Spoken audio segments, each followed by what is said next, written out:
வணக்கம். புதுவையை கலக்கிய சிதம்பரம் கொள்ளையர்கள் 6 பேரை 5 நாள் காவலில் எடுத்து விசாரணை செய்த போலீசார் நீதிமன்றத்தில் ஆஜர்படுத்தி மீண்டும் சிறையில் அடைத்தனர்.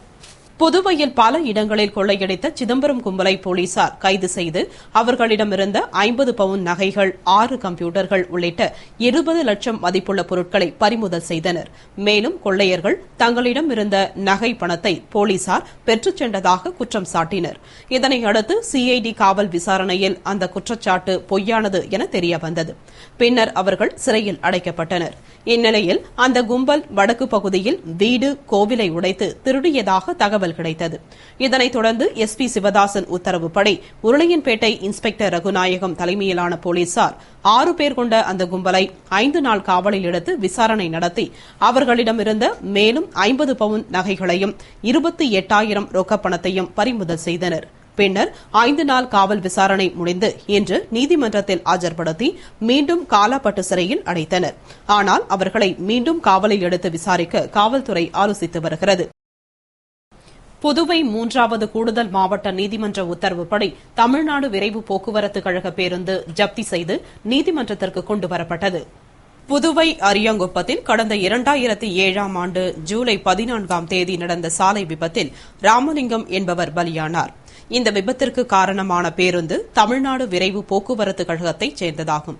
இது தொடர்பாக இறந்தவரின் மகன் பாவாடை ராயன் நஷ்ட ஈடு அளிக்கும்படி தொடர்ந்த வழக்கில் 3,45,000 ரூபாயினை நஷ்ட ஈடாக கொடுக்கும்படி 2010ஆம் ஆண்டு அக்டோபர் 26ஆம் தேதி புதுவை 3வது கூடுதல் மாவட்ட நீதிமன்றம் உத்தரவிட்டது.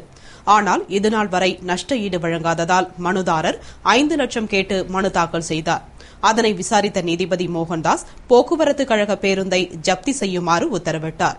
அதன்படி அந்த பேருந்து ஜப்தி செய்யப்பட்டு நீதிமன்றத்திற்கு கொண்டுவரப்பட்டது.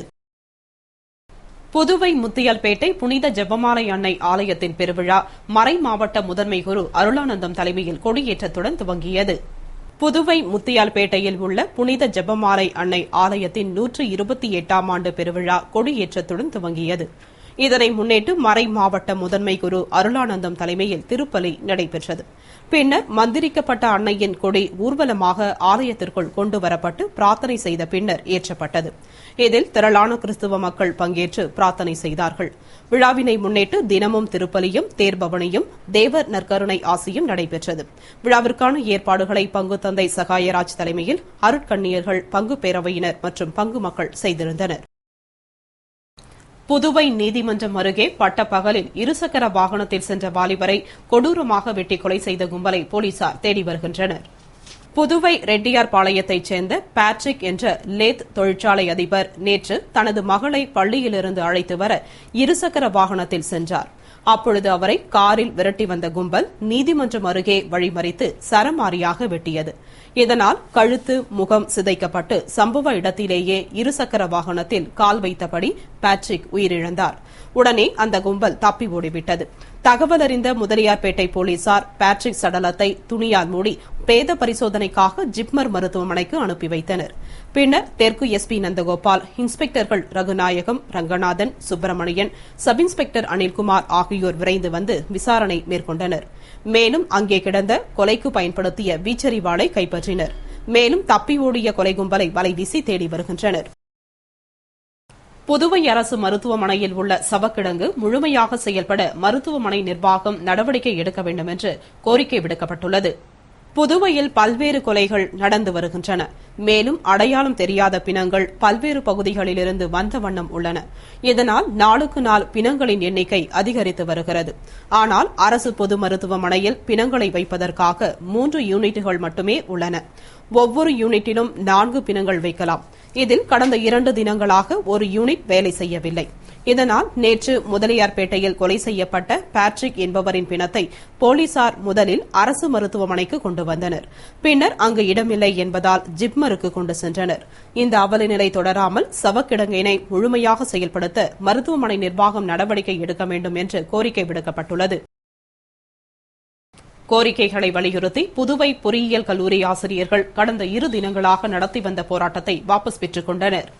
புதுவை பொறியியல் கல்லூரி ஆசிரியர்கள் 6வது ஊதிய குழுவின் பரிந்துரையின்படி நிலுவைத் தொகையை உடனே வழங்க வேண்டும், 6வது ஊதிய குழுவின் பரிந்துரையை அமல்படுத்த அரசாணை வெளியிட வேண்டும், கல்லூரிக்கு நிரந்தர முதல்வரை நியமிக்க வேண்டும் என்பது போன்ற பல கோரிக்கைகளை வலியுறுத்தி கடந்த 2 தினங்களாக போராட்டம் செய்தனர். இதனால் வகுப்புகள் நடைபெறவில்லை. இந்நிலையில் அமைச்சர் கல்யாணசுந்தரம் அவர்களை அழைத்து பேச்சுவார்த்தை நடத்தி 2 வாரத்தில் நிலுவைத் தொகை வழங்கப்படும் என்று உறுதியளித்தார். இதனைத் தொடர்ந்து ஆசிரியர்கள் போராட்டத்தை கைவிட்டனர். இதனால் ஆசிரியர்கள் போராட்டம் ஒரு முடிவுக்கு வந்தது. புதுவை உழவர்கரை தாலுகா அலுவலகத்தில் நிரந்தர ஒருங்கிணைந்த சான்று பெற மாணவர்கள் அலைக்கழிக்கப்படுகின்றனர். இதனை தவிர்க்க முதல்வர் நடவடிக்கை எடுக்க வேண்டும் என்று பெற்றோர் கோரிக்கை விடுத்துள்ளனர். புதுவை மாநிலத்தில் மாணவ மாணவிகளுக்கு நிரந்தர ஒருங்கிணைந்த சான்று தாலுகா அலுவலகம் மூலம் வழங்கப்படுகிறது. இதில் மாணவர்களின் இருப்பிடம், ஜாதி, வருமானம் ஆகிய 3ம் ஒரே சான்றிதழில் இருக்கும். இந்த சான்றிதழ் வழங்குவதற்காக தாலுகா அலுவலர்கள் பள்ளிகளுக்கு சென்று 9ஆம் வகுப்பு மாணவர்களை புகைப்படம் எடுத்து வட்டாட்சியர் கையொப்பமிட்டு நிரந்தர சான்றிதழை வழங்குகின்றனர். இது 11ஆம் வகுப்பில் சேர உதவியாக இருக்கும். இந்த நிரந்தர சான்றிதழ் அனைத்து தாலுகா அலுவலகத்திலும் விரைவாக வழங்கப்பட்டு வரும் நிலையில் உழவர்கரை தாலுகாவில் மட்டும் காலதாமதம் ஏற்படுகிறது. இதனால் மாணவர்களும் பெற்றோர்களும் அலைக்கழிக்கப்படுகின்றனர். இவ்வாறு பாதிக்கப்பட்டுள்ள 500 மாணவர்கள் போராட்டம் நடத்தவும் முடிவு செய்துள்ளனர். எனவே மாணவர் நலன் கருதி முதல்வர் இப்பிரச்சினையில் தலையிட்டு சான்றிதழ் கிடைக்க நடவடிக்கை எடுக்க வேண்டும் என்று பெற்றோர் கோரிக்கை விடுத்துள்ளனர். புதுவை வில்லியனூரில் பிரபல ரவுடிக்கு 2 மாத காலம் ஊருக்குள் நுழைய தடை விதிக்கப்பட்டுள்ளது. புதுவை வில்லியனூர் உருவையாரைச் சேர்ந்த ஜெகன் என்கிற ஜாக் மீது அடிதடி உள்ளிட்ட பல வழக்குகள் உள்ளன. இவர் தொடர்ந்து ஊருக்குள் நடமாடினால் சட்டம் ஒழுங்கு பிரச்சினை ஏற்படும் நிலை இருந்தது. இதனால் இவருக்கு 2 மாத காலம் ஊருக்குள் நுழைய தடை விதித்து காவல்துறையினர் நடவடிக்கை எடுத்துள்ளனர். இதேபோன்று 3 மாதங்களுக்கு முன்பு கிருமாம்பாக்கத்தில் நடந்த கலவரத்தில் சங்கர், சிவசங்கர், ஐயப்பதாஸ், ராஜேஷ், சுபாஷ், கோசாகுமார், சிவகுமார், அகிலன், அறிவழகன் உட்பட 10 பேருக்கு தடை விதிக்கப்பட்டது. இந்த தடைக்காலம் இந்த மாதத்துடன் முடிவடைகிறது.